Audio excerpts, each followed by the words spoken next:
गर्मी बहुत ज़्यादा बढ़ गई है स्पेशली नॉर्थ इंडिया में। एंड आपने देखा होगा कि जहां मार्च के ऑलमोस्ट मिड तक बिल्कुल भी गर्मी नहीं थी, वहां अप्रैल के मिड आते आते ऐसा लग रहा है जून और जुलाई आ गई है। ये हीट वेव्स आने के वी कैन से इंडिकेशन है, लेकिन अभी भी गर्मी बहुत ज़्यादा है। अब जो नेक्स्ट मंथ हीट वेव्स आने की उम्मीद है, उनसे क्या, कौन से स्टॉक पे किस तरीके से क्या एग्जैक्टली इंपैक्ट आ सकता है, आज की वीडियो में हम ये डिस्कस करेंगे। सबसे पहले एग्रीकल्चर सेक्टर, उसमें कंपनी है लेट्स से यूपीएल लिमिटेड, वो एग्रीकल्चर के अंदर है। अब जो क्रॉप्स के ऊपर जो हीट वेव्स पड़ेंगी, उससे क्रॉप्स को डैमेज देखने को मिल सकता है एंड उस डैमेज की वजह से उन कंपनीज की प्रॉफिटेबिलिटी ऑफ कोर्स कम हो सकती है। तो एग्रीकल्चर सेक्टर में और भी कंपनीज देखो, एक मेरा सजेशन है यूपीएल लिमिटेड, तो इन स्टॉक्स को आप देख सकते हो। नेक्स्ट है पावर सेक्टर। नाउ अब सिंपल सी चीज है कि गर्मी इतनी बढ़ेगी तो लोग कूलर, फैन, एसी, फ्रिज ये सब बहुत ज़्यादा यूज़ करेंगे। अगर वो ज़्यादा यूज़ करेंगे तो पावर की डिमांड बहुत ज़्यादा बढ़ेगी। अब पावर सेक्टर के अंदर कुछ कंपनीज हो गई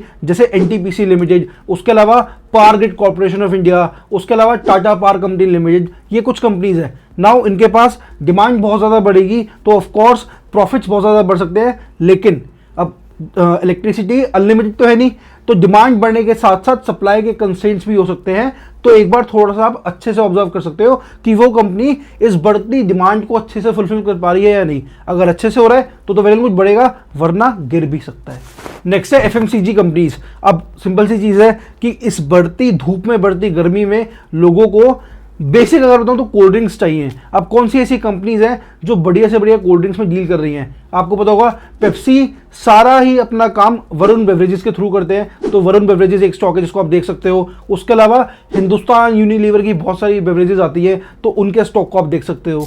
नेक्स्ट है सीमेंट कंपनीज। अब सिंपल सी चीज़ है, कंस्ट्रक्शन में जो लेबर को काम करना है, हीट वेव्स की वजह से वो अगर काम कर भी रहे हैं, काम पे अगर आ भी रहे हैं, तो भी वो इतने प्रोडक्टिव तरीके से काम नहीं करेंगे। सिंपल सी चीज़ है, ओवरऑल प्रोडक्टिविटी कम होगी तो सीमेंट की डिमांड या ओवरऑल जो यूसेज होगी वो भी कम होगी, तो इन कंपनीज को अपनी सेल्स पे थोड़ा सा इंपैक्ट देखने को मिल सकता है। एग्जांपल्स अल्ट्राटेक सीमेंट हो गया, एसीसी लिमिटेड हो गया, तो इन स्टॉक्स को आप देख सकते हो।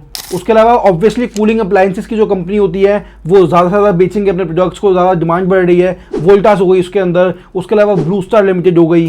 नाउ सेक्टर्स तो बहुत सारे हैं, पर एक सेक्टर आपको और बता देता हूँ, टेक्सटाइल सेक्टर। सिंपल सी चीज़ है, अब इतनी गर्मी बढ़ रही है तो लोगों को बिल्कुल ब्रीदेबल फैब्रिक चाहिए होगा, ऐसा फैब्रिक जिसके अंदर उनको गर्मी कम से कम लगे। तो ऐसा फैब्रिक के अंदर जो भी कंपनीज डील कर रही हैं, जैसे रेमंड लिमिटेड हो गई, उसके अलावा अरविंद लिमिटेड हो गई, इनके शेयर्स को भी आप देख सकते हो। इनकी भी डिमांड बढ़ेगी, डिमांड बढ़ेगा तो प्रॉफिट भी बढ़ेगा। So that was all for this video. I hope आपको कुछ आइडिया लग गया होगा, कुछ स्टॉक्स के बारे में पता लग गया होगा। अब नॉट नेसेसरीली अगर मैंने बोला है बढ़ेगा तो बढ़ेगा, गिरेगा तो गिरेगा, बट हाँ एक आइडिया है कि ओके ऐसा हो सकता है, इन स्टॉक्स पे नजर रखो एंड अगर बढ़े तो you can make money with this.